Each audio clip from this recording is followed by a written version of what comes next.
الحمد لله نحمده ونستعينه ونستغفره ونعوذ بالله من شرور أنفسنا ومن سيئات أعمالنا من يهد الله فلا مضل له ومن يضلل فلا هادي له أشهد أن لا إله إلا الله وأشهد أن محمدا عبده ورسوله اللهم صل على سيدنا محمد وعلى آله وصحبه أجمعين وقد قال الله تعالى في كتابه الكريم Bismillahirrahmanirrahim. Wa ya Ibrahim wa Ibrahim wa Ismail Rabbana taqabbal minna innaka antas samiul alim. Sallallahu alaihi wasallam.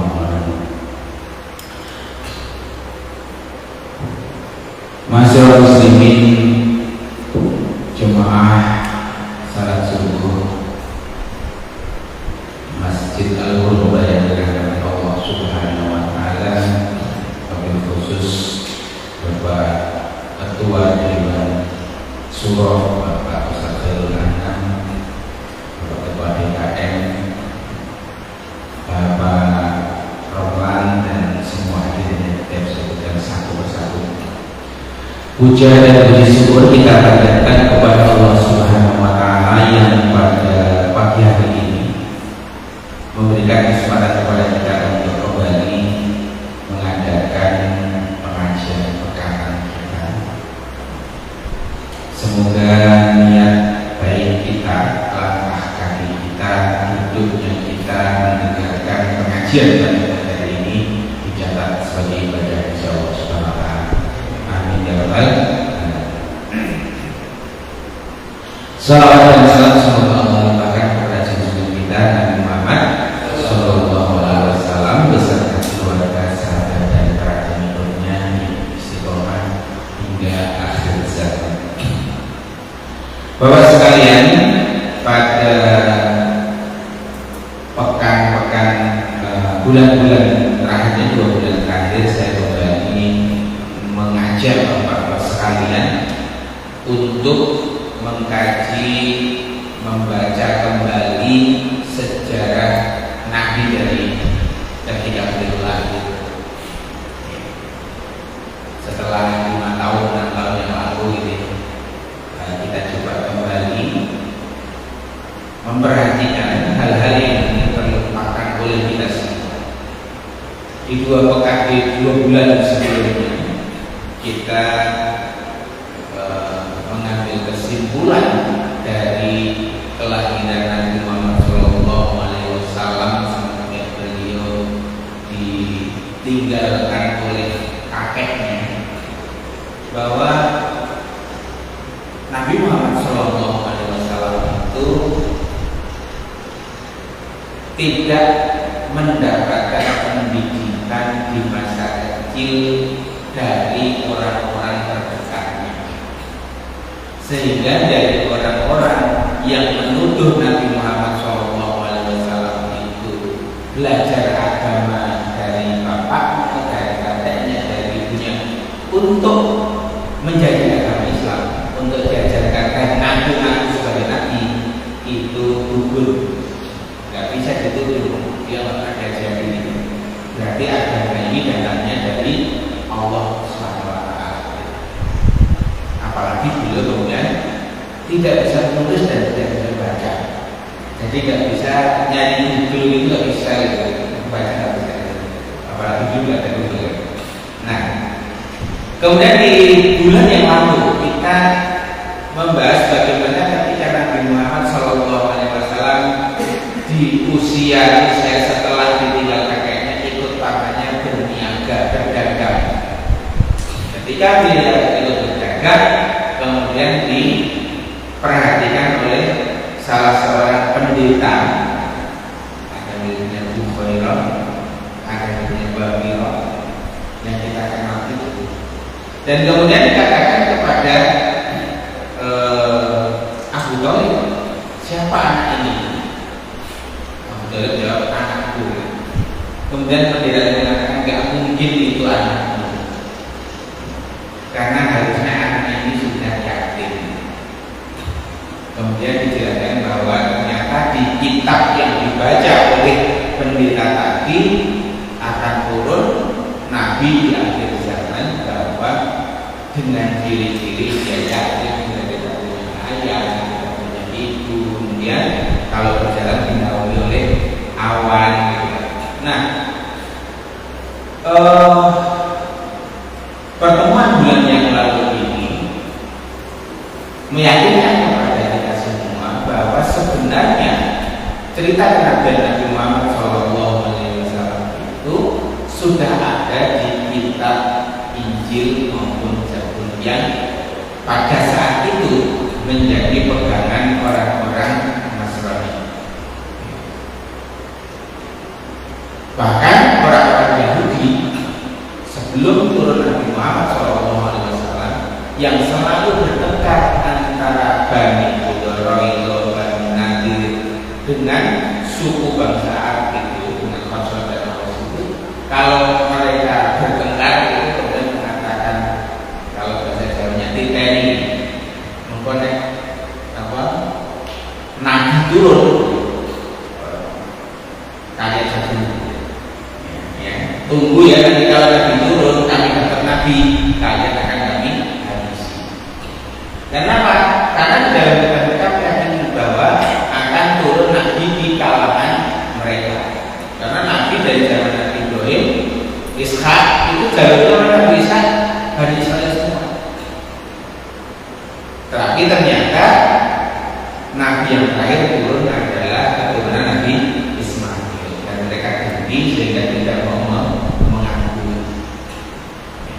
Bapak sekalian yang dimana Allah Subhanahu Wa Taala, itu dua hal yang paling tidak memperkuat dari kita semua dan kita semua tentang Islam dan kenabian. Nah, di periode berikutnya setelah beliau kemudian hidup bersama pamannya, belajar berdagang, mengembala kambing, kemudian pada usia 25 tahun beliau menikah dengan Khadijah.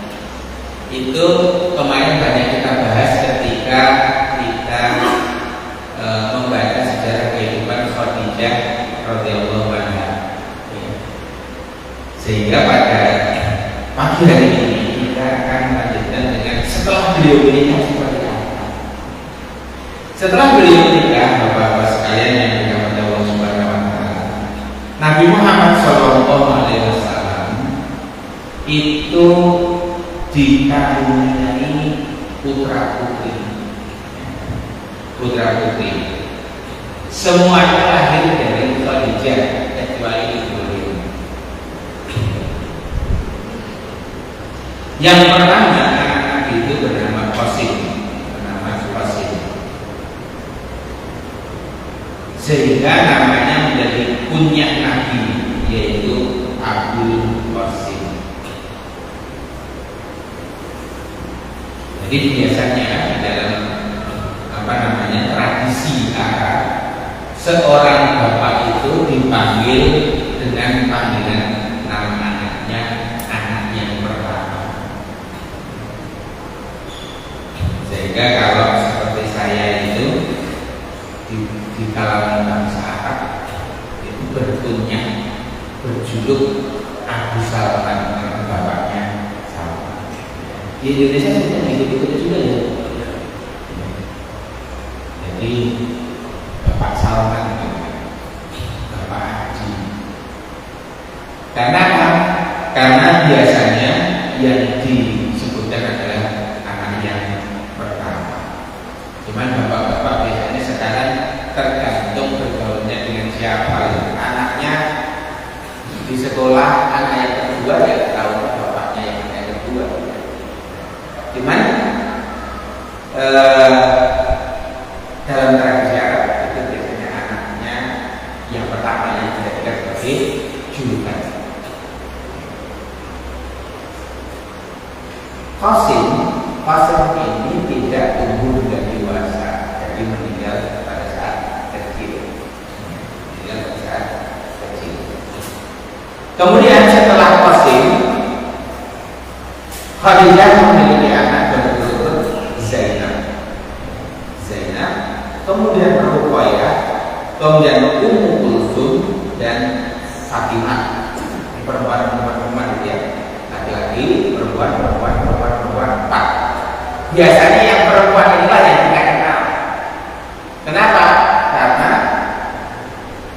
keempat perempuan ini tumbuh hingga dewasa, hingga menikah.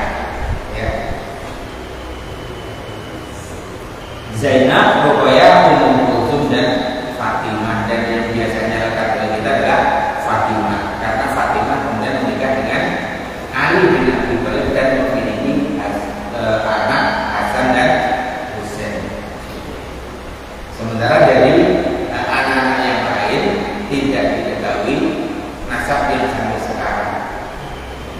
Jadi yang sampai sekarang ada keturunan-keturunan Nabi itu jalurnya melalui jalur Hasan dan Husain. Setelah 5 orang tadi, laki-laki, perempuan 4, kemudian Abdullah yang ke-6, julukannya At-Thayyib dan At-Tahir. Semua anak lelaki beliau meninggal waktu kecil. Adapun anak perempuannya sempat mengenyam masa Islam lalu masuk Islam dan ikut hijrah ke Madinah. Namun mereka semua meninggal saat Nabi Shallallahu Alaihi Wasallam masih hidup kecuali Fatimah. Si bungsu ini wafat 6 bulan sepeninggal ayahnya. Jadi baik Zainab, Ruqayyah, Ummu Kulsum itu meninggal waktu Nabi masih hidup. Sehingga bagaimana cara memandikan jenazah perempuan, menguburkan jenazah itu bisa dilihat ketika Nabi menguburkan anaknya. Sudah ada contohnya. Sementara Fatimah meninggal 6 bulan setelah Nabi meninggal. Nah, tadi satu yang belum disebutkan, Ibrahim. Karena tadi ada yang pertama Qasim, anak terakhir Abdullah ini dari Khadijah. Ada satu lagi anak laki-laki umurnya hanya hitungan hari pada tidak itu Ibrahim. Ibrahim ini anak dari Maryam Fitriyah, perempuan dari wanita dari Mesir, yang diajarkan kepada Nabi Muhammad SAW. Nah, tetapi juga Ibrahim itu meninggal, sehingga kemudian Bapak sekalian oleh orang-orang Arab kelak Nabi Ibrahim, Nabi Muhammad SAW itu dicerca, nanti kamu mati putus anggota, nanti kamu putus, maksudnya kamu jalan, kamu gak punya selesai. Itu yang kemudian juga menjadi salah satu asbabun nuzul surat Al-Kautsar. Inna a'tayna Al-Kautsar fasholli lirabbika inna syani'aka huwal abtar. Inna syani'aka huwal abtar. Sesungguhnya mereka itulah yang terputus. Karena orang-orang Arab itu membuli Nabi Muhammad, engkau itu akan terputus. Turun ayat tadi bahwa yang akan terputus itu mereka. Terputus apa? Terputus namanya, terputus julukannya, terputus panggilannya. Di dunia ini Bapak sekalian, orang-orang itu akan segera terlupakan ketika meninggal. Dia namanya akan teringat ketika dia memiliki anak, cucu, anak keturunan. Yang ingat siapa? Anak cucu keturunan. Sehingga semakin banyak anak cucu keturunannya menjadi orang-orang hebat, namanya akan menjadi lama, tidak akan putus-putus.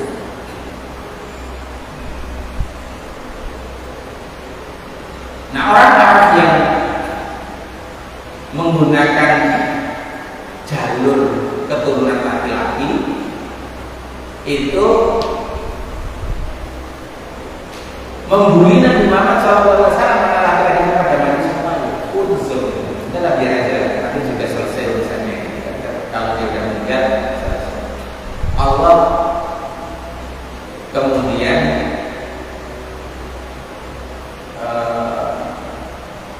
mentakdirkan bahwa apa yang dikatakan oleh orang-orang Quraisy itu tidak terjadi. Kenapa? Karena sampai dengan saat ini kemudian Nabi Muhammad SAW adalah orang yang namanya tidak pernah putus, bahkan tidak pernah putus disebut. Kita setiap sholat selalu membaca salawat Allahumma shalli ala Muhammad wa ala ali Muhammad. Nabi Ibrahim juga kalau sholli ala Ibrahim wa ala ali Ibrahim. Dua nama itu sampai akhir zaman bukan hanya namanya dikenal orang, namanya bahkan disebut. Setiap sholat disebut. Makanya dalam perputaran waktu ya, dari Merauke jam 6 pagi sampai Mekah nanti jam berapa? Kalau Merauke jam 6 pagi di Mekah itu jam 6 sore. Kalau dari kita dari sini ke mana, ke Saudi ke Merauke itu kan pesawat 6 jam ya. Dari sini ke mana, ke Mekah itu 12 jam, 18 jam itu orang selalu sholat ya putus-putus nih. Selesai sholat di Merauke, di sini belum ada. Selalu disebut nama Nabi Muhammad SAW. Bapak sekalian yang berdoa Allah itu sekilas tentang kelahiran putra putri Nabi Muhammad SAW. Bapak nggak usah kecewa kalau anaknya perempuan semua. Kenapa? Nabi Muhammad juga putra putrinya tidak perempuan yang lagi meninggal dunia. Nah kemudian Bapak sekalian, ini ada peristiwa setelah Nabi Muhammad SAW hidup bersama dengan keluarganya. Salah satu periode yang kemudian sering kita dengar ceritanya adalah periode di mana terjadi renovasi Ka'bah, pembangunan kembali Ka'bah. Dari pertama kali didirikan sampai dengan saat ini, tentu saja renovasi Ka'bah itu tidak tidak bisa dihitung kalau bangunan sekitarnya. Tapi bangunan pertama kali dibangun itu siapa? Yang bisa dipastikan adalah dibangun Nabi Ibrahim. Tadi di ayat yang saya baca kata Al-Baqarah, bagian kaum Ibrahim qawaida minal baiti wa Ismail. Ingatlah ketika Nabi Ibrahim mendirikan bangunan Ka'bah bersama dengan Ismail. Nah yang ini para ulama sepakat. Tetapi terdengar cerita kabar bahwa sesungguhnya Ka'bah itu sudah dibangun sebelum Nabi Ibrahim dibangun oleh Nabi Adam. Tapi itu terjadi perbedaan di kalangan ulama. Nah kita akan melihat ketika renovasi pada masa Nabi Muhammad SAW, diceritakan bahwa ketika Muhammad berusia 35 tahun, orang-orang Quraisy berinisiatif membangun Ka'bah yang saat itu cuma berupa gundukan batu besar setinggi 4,5 meter. Sejak zaman Ismail alaihissalam, Ka'bah tidak beratap sehingga pencuri bisa dengan mudah mengambil benda-benda yang disimpan di dalamnya. Jadi belum berwujud batu tertata seperti yang sekarang jadi bangunan. Kendali demikian, sebagai peninggalan kuno, bangunan itu telah melewati masa panjang dan kondisi alam yang bisa meruntuhkan bangunan atau menggerus dindingnya. 5 tahun sebelum nubuat Muhammad SAW, Mekah dilanda banjir besar yang meluap hingga Baitul Haram. Ka'bah dikhawatirkan runtuh sewaktu-waktu akibat banjir tersebut, maka mau tidak mau orang-orang Quraisy harus merenovasinya demi melestarikan keberadaannya. Jadi tadi disebutkan bentuknya pada waktu itu masih gundukan-gundukan. Orang bisa mencuri kalau sesuatu ditaruh di dalamnya. Namun lokasi yang ada di sana itu itu kemudian disepakati ulama ilmu dari zaman beliau bisa tempatnya. Mungkin kita bertanya-tanya apa hubungannya antara sumur Zam-Zam dengan Masjidil Haram saat ini. Kan Masjidil Haram direnovasi pada zaman Nabi Muhammad ribuan tahun setelah Nabi Ibrahim. Ternyata memang ketika Hajar berlari-lari meninggalkan Ismail dari bukit Sofa dan Marwah, kemudian dari kaki Nabi Ismail keluar air dari tanahnya, di kasut-kasutnya begitu. Memang lokasinya ada di sana. Dari lokasi Nabi Ibrahim, lokasi Nabi Ismail, Ibunda Hajar, kemudian lokasi Nabi Muhammad itu memang di tempat yang sama, di daerah yang sama, ya. Tempat Nabi ya.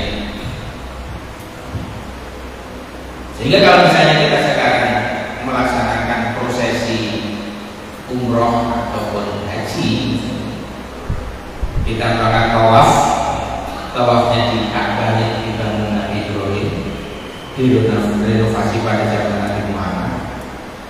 Kemudian setelah kita proses tawaf, kita sholat di salah satu bangunan.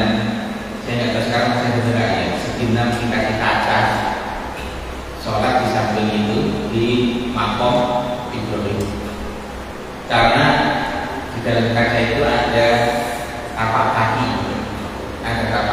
konon katanya itu tapak kaki itu yang dipakai oleh Nabi Ibrahim untuk ancik-ancik, jadi itu pijakan, untuk memijak. Itu yang tersisa sampai sekarang. Nah, oleh kerajaan Arab Saudi, makom Ibrahim itu dibatasi dengan dinding kaca agar tidak dijadikan sebagai benda keramat, sehingga dipuja-puja. Kalau misalnya nggak dibuka, jangan-jangan ada yang punya itu dijual, ya, potong, yang pulang buat jimat itu ditutup. Nah itu peninggalan dari masa Ibrahim alaihissalam. Nah setelah kita kemudian sholat sunnah 2 rakaat di samping makom Ibrahim, kalau pembimbing saya dulu mengatakan sholatnya itu di sebelah itu kan menghadapnya ke Ka'bah, gitu ya, ada ke Ka'bah. Jadi itu dua-duanya menghadap makom Ibrahim dan karena kita kalau sholat di sekitaran Ka'bah, akhirnya kan ke Ka'bah, gitu kan.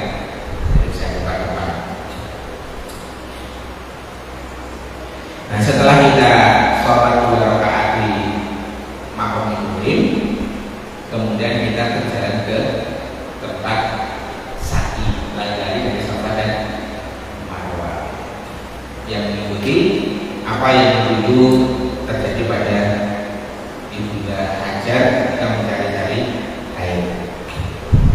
Kira-kira panjangnya 700 meter, lari-lari dari Safa dan Marwah itu 700 meter.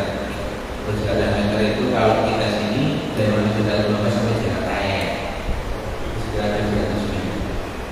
Dan bapak-bapak suruh lari-lari bulan-balik 7 kali, lumayan 7 kali. Apa 7 kali? 7 ya?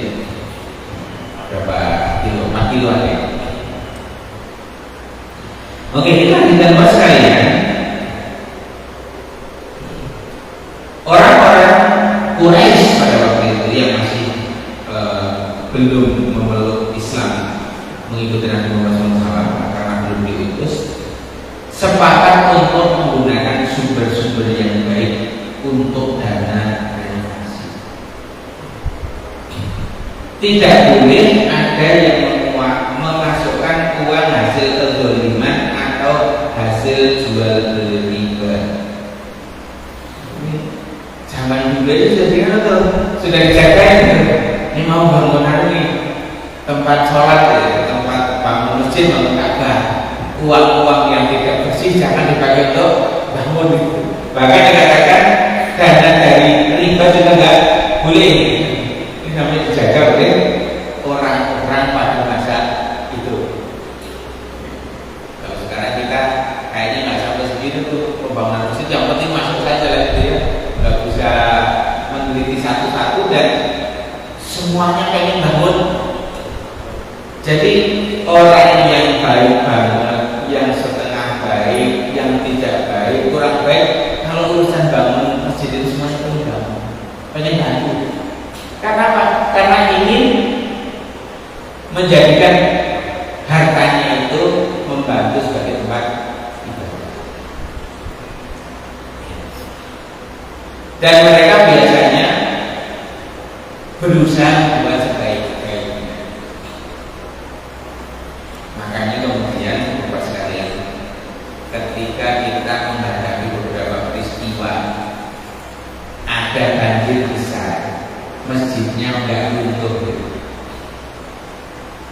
Kayak dulu di situ di Gintung apa Ciputat ya, itu kan dulu ada apa namanya jebol, yang lain hancur, masjidnya utuh. Kita akan mengatakan tuh itu apa namanya, itu mukjizat dari Allah Subhanahu Wa Taala, keistimewaan dari Allah Subhanahu Wa Taala. Benar itu. Tetapi dari sudut pandang manusia, kita adalah yang makan ini. Kenapa biasanya masjid itu? Karena ketika ada proyek masjid itu biasanya yang bangun tidak ingin korupsi. Karena kita kan waktu itu yang bangun tidak ingin korupsi. Dalam gambar besinya itu kurang 14. Kalau kita gambar proyek, teman-teman sikit itu ketika menggambar proyek itu kan besinya dihitung nih, besinya 8, kemudian kita besar besinya besi 14. Itu ketika mengajukan proposal segitu. Nah teman saya yang kecil memang gitu sih, tapi saya makan itu makan besi. Kenapa makan besi? Nanti kan kalau proyek yang penting kuat. Jadi besinya dari 14 ya kurangi jadi dari 12. Kalau nggak jadi 10 kan udah tutup. Loh, emang itu nggak bertanya? Ya enggak, kita kan nggak ukur gitu. Ya tapi itu kan yang membohongin. Ya itulah apa namanya pekerjaan kami kan seperti itu, bagaimana mengajukan anggaran. Nah di masjid itu kebalikannya Pak, biasanya Pak. Masjid itu gimana nih kekuatannya? Kekuatannya nih dengan 14 gitu. Kekuatan 12 itu ini kita 12 saja, ada 12. Begitu bangun ada donatur ngomong, jangan 12, kita boleh jadi 4. Dan dia hitung itu bukan dikurangi. Kalau orang bangun masjid biasanya ditambahi, pengen yang paling bagus. Jadi bukan korupsi tapi tambahi spesifikasi. Makanya biasanya masjid itu lebih kuat. Ada banjir, saya nggak banjir. Ini dulu bangun, masukin, kita kan nggak hitung. Nanti rugi, bapak yang kuat gitu kan. Yang penting kuat, bukan malah dikurangi. Nah, terus sekarang yang Allah Subhanahu Wa Taala itu secara umum gitu ya. Kalau besok kemudian bapak-bapak menemukan ada orang yang dihukum karena korupsi pembangunan masjid yang wilayah ini dari Muhammad terjadi di sini bangun apa namanya rumah ibadah. Namun mereka tetap merasa takut merobohkan Ka'bah tua itu, sehingga adanya Walid ibn Mughirah al-Makhzumi diambilnya limpis seraya berkata, ya Allah, tidak ada yang kami inginkan kecuali kebaikan. Dia mulai menghancurkan sudut dua tiang penyangga Ka'bah, lalu diikuti oleh orang-orang. Bangunan lama Ka'bah dirobohkan pada hari kedua. Mereka harus membersihkannya Ibrahim alaihissalam. Setelah itu renovasi itu dimulai. Setiap kabilah mendapat tugas tersendiri. Mereka mulai mengumpulkan batu-batu dengan bersemangat dan bersama-sama membangunnya. Penanggung jawab renovasi adalah seorang arsitek Romawi bernama Babu. Mas sekalian yang Allah Subhanahu wa taala, ini sudah disepakati bahwa masjid mau dirobohkan. Membangunnya harus dari tempat dari rezeki yang bersih, halal dan baik. Tapi begitu mau merobohkan masjid, mau menghancurkan takut itu, gimana nanti masa ini masjid kita robohkan gitu. Takut kalau mendapatkan murka dari Allah SWT. Jadi nggak berani-berani tuh orang mau merobohkan bangunan yang lama. Nah, tetapi kemudian satu orang yang sudah kalau nggak dirobohkan gimana? Bismillah kan? Ya Allah, saya mau robohkan kayak pokoknya nyanyi baiklah. Jangan sampai saya dimurkai kalau saya robohkan. Nah, kalau misalnya salah ya Allah saya minta ampun, pokoknya dimurkai. Takut itu akhirnya setelah dimulai diambil batunya dirobohkan, akhirnya roboh, tetapi pondasinya masih kelihatan. Pondasi yang dimulai dari Nabi Ibrahim alaihissalam. Nah, arsiteknya ternyata orang Romawi. Romawi bernama Babu. Pada waktu itu Romawi itu menjadi pusat budaya Katolik. Jadi karena waktu itu yang menjadi negara superpower itu ada di Romawi, peninggalan Kristen Katolik, dan Persia yang ada di Irak sebagai bangsa peninggalan. Nah, orang pintar-pintarnya dari sana. Orang kita kayak kita sekarang di Indonesia, arsiteknya dari mana? Dari Amerika. Maksudnya dari negeri yang peradabannya tinggi. Ketika sampai pada tahap penempatan Hajar Aswad, terjadi silang pendapat tentang siapa yang paling layak meletakkan batu hitam itu di tempatnya. Perselisihan berlangsung hingga 4 atau 5 hari. Debat mulut yang merugi sampai nyaris terjadi kekerasan dan pertumpahan darah di tanah suci. Ini betapa luar biasa, Pak. Udah dari awal sepakat ngobrolin Ka'bah, bangun Ka'bah, begitu mau meletakkan Hajar Aswad berebut-rebutan. Ini batu yang mulia yang sudah ada dari zaman Nabi Ibrahim yang orang katanya ini dari langit, batu dari surga. Mau meletakkannya rebutan, dan karena rebutan itu kalau perlu dilamati. Di dalam Sirah Nabawiyah Syekh Ramadan Al-Buti itu dikatakan bahwa dua kabilah Arab itu kan dari suku-suku saja kabilah-kabilah itu. Mereka itu sudah yang dua kabilah sudah sumpah darah. Jadi bukan hanya di bukan hanya di Dayak saja. Di Dayak itu juga sumpah darah. Itu di Quraisy pada itu dua kabilah itu sudah membawa cawan, masing-masing meneteskan darahnya. Pokoknya kita pertahankan harus meletakkan Hajar Aswad. Kalau perlu mati lagi berperang. Dan mereka adalah orang yang biasa berperang, sehingga kalau tidak diselesaikan mungkin benar-benar jadi perubahan antara mereka hanya rebutan batu untuk ditanya. Akhirnya Abu Umayyah Ibnu Mughirah al-Makhzumi mengusulkan bahwa yang berhak menaruh Hajar Aswad adalah orang yang pertama memasuki masjid. Semua setuju dengan usul ini. Jadi setelah 4 hari nggak ada keputusan, adalah kita istirahat dulu. Nanti kita tunggu siapa yang datang pertama yang ada di sini. Karena capek pada duduk-duduk nggak selesai juga. Nanti kita lihat siapa yang datang setelah ini.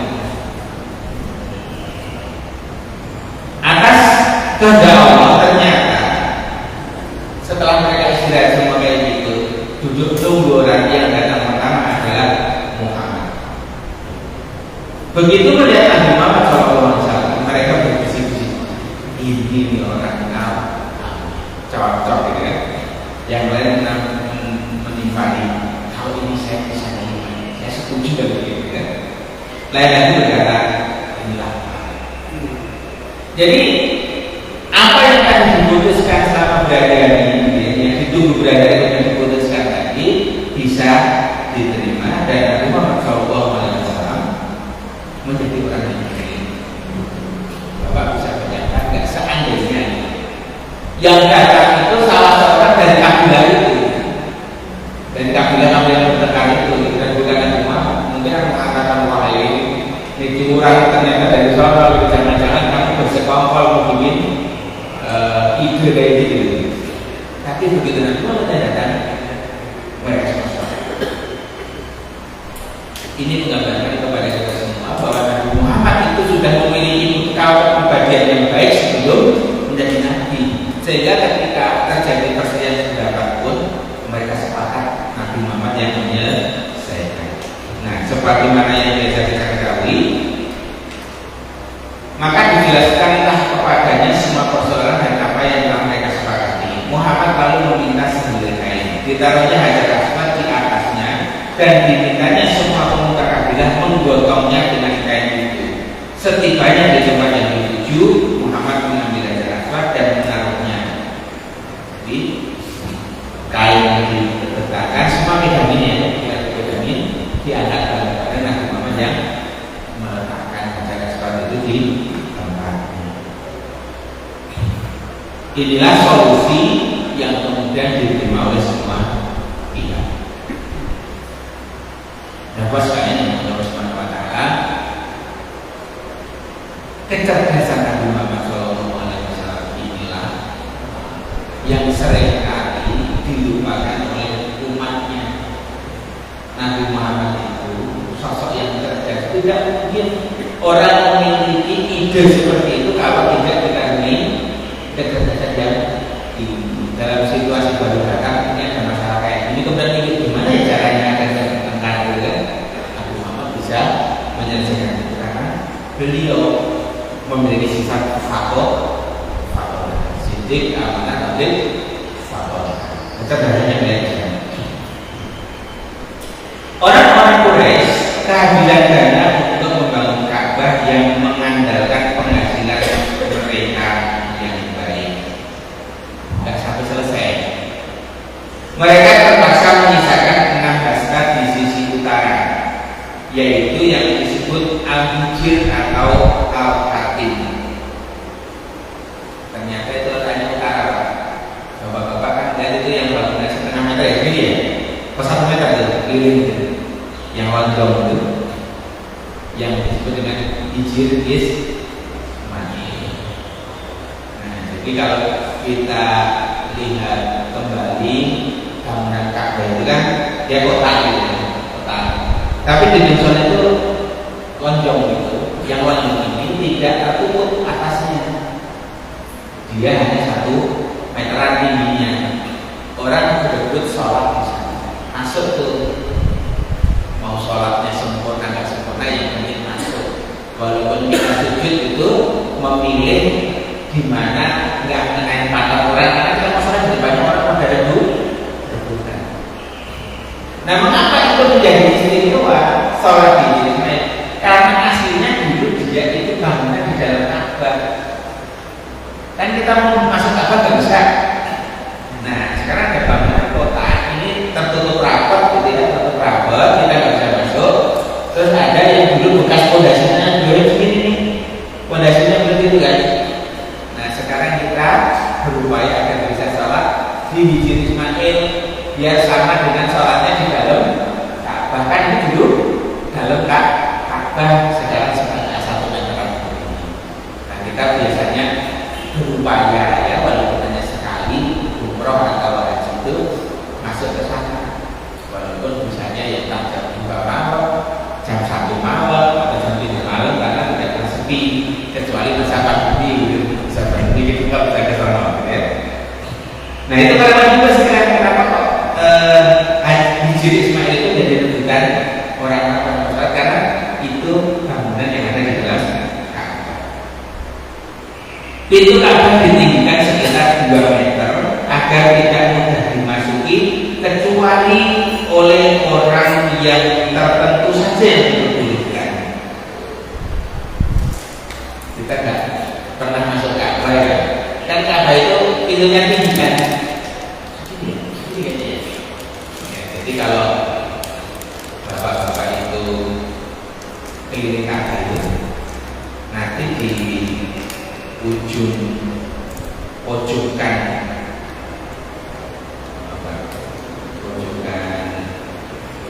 rukun Yamani kan rukun itu tiang sudutnya pacarnya 1, 2, 3, 4. Nah, sini Hijri Ismail, tadi contohnya sini, contohnya sini nih.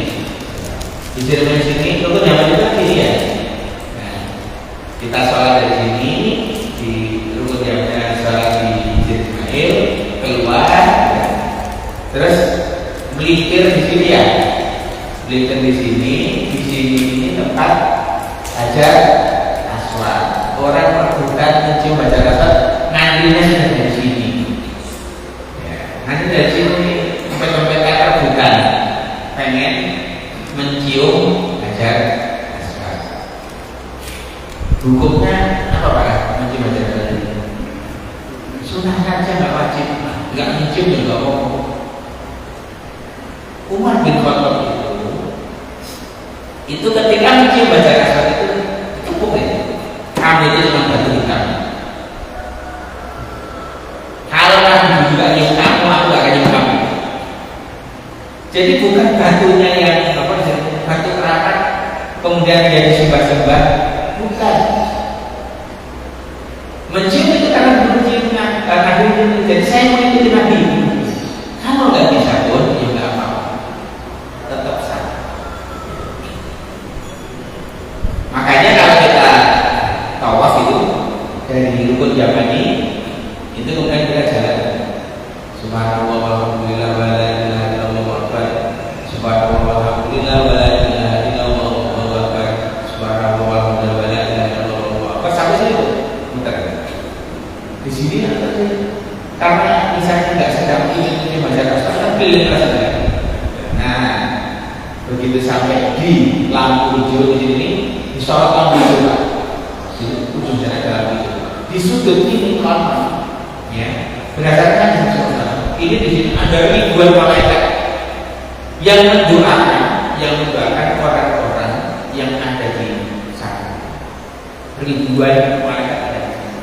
Sehingga doa-doa yang dibacakan di sini ini kalau kita mengikuti panduan peraturan agama kan yang dibaca beda-beda. Putaran pertama baca apa, putaran kedua baca apa, putaran ketiga baca apa, biar nggak bosan ya. Itu biasanya keduanya pakai kita kalungkan gitu kan. Akan berdoa, tapi begitu sampai doa ini sampai sini itu oleh ulama kita doanya doa sapu jagad. Rabbana atina fid dunya hasanah wa fil akhirati hasanah wa qina adzabannar ya aziz ya rabbal alamin. Itu banyak di sini nih. Jadi orang minta itu macam-macam pokoknya ini sampai sini. Ya Allah, berikanlah kebaikan dunia, kebaikan akhirat, semoga aku dari neraka. Mau putaran berapa sampai sini ya baca itu. Rabbana atina fid dunya hasanah wa fil akhirati hasanah wa qina adzabannar. Kemudian baru ini nanti bacanya beda-beda. Nah itu di sudut rukun Yamani, di sudut Yamani atau rukun Yamani. Nah bapak sekalian, kita sering lupa. Jadi pintu Ka'bah itu ada di sini Pak. Pintu Ka'bah itu ada di sini nih. Ini sudut. Ini tadi ini ya. Hajar Aswad ada di sini. Hajar Aswad ada di pojokan ini. Terus ini kira-kira 1 meter kita ada pintu. Pintunya di sini. Orang bukan cuma di sini. Tapi di sinilah itu salah satu tempat yang mustajab untuk berdoa. Ini sering dilakukan seperti ini dari sini. Orang pada rebutan di situ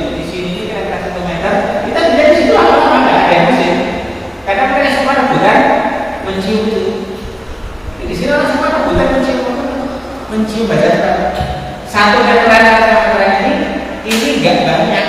Kita di situ lama-lama nggak bisa orang. Kita pada di situ adalah tempat berdoa yang mustajab antara Hajar Aswad dengan pintu Ka'bah. Ini saya lakukan karena yang ingat-ingat nanti saya mencium Hajar Aswad besok pulang dari haji cerita sudah ada yang Hajar Aswad.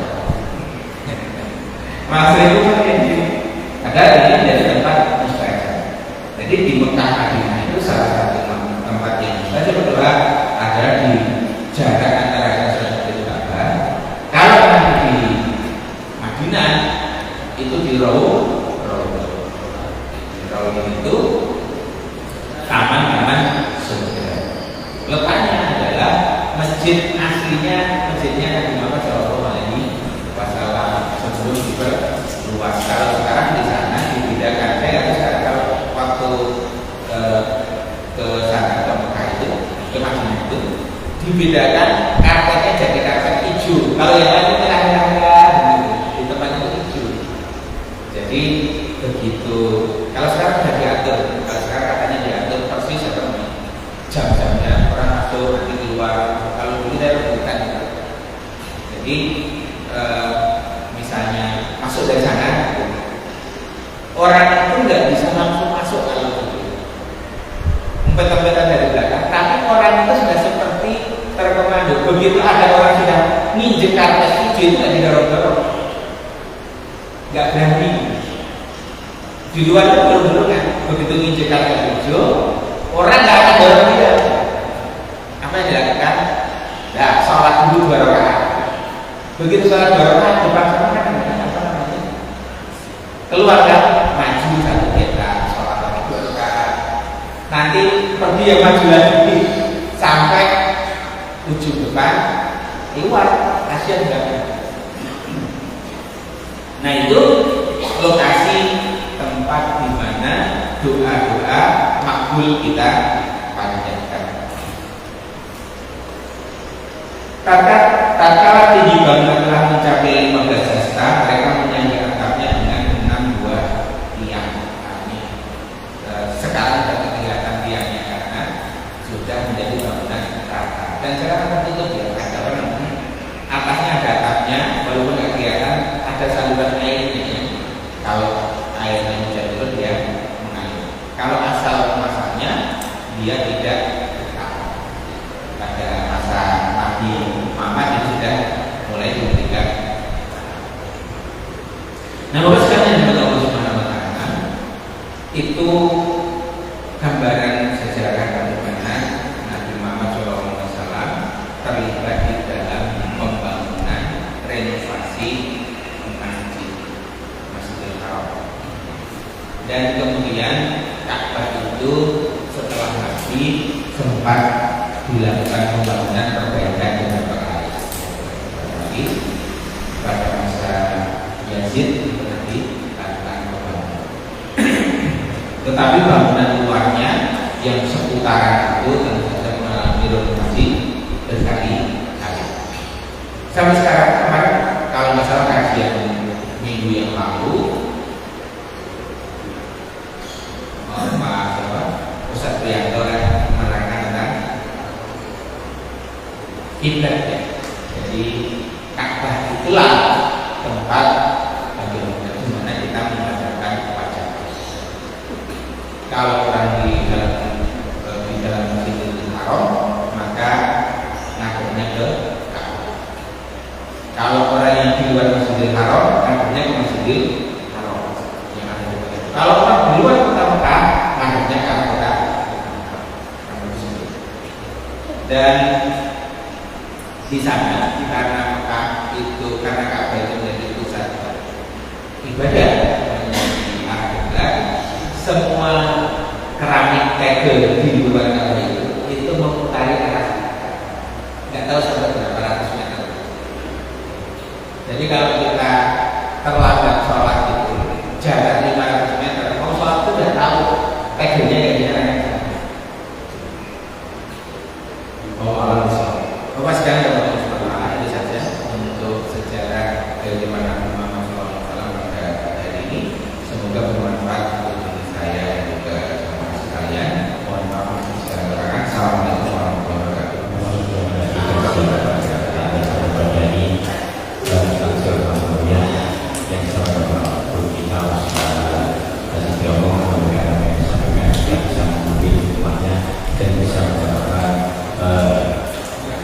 kita sehingga kita bisa menyampaikan tadi menjadi wawasan dalam kehidupan kita saja. Mungkin itu aja dari saya berbicara dan kita coba kepada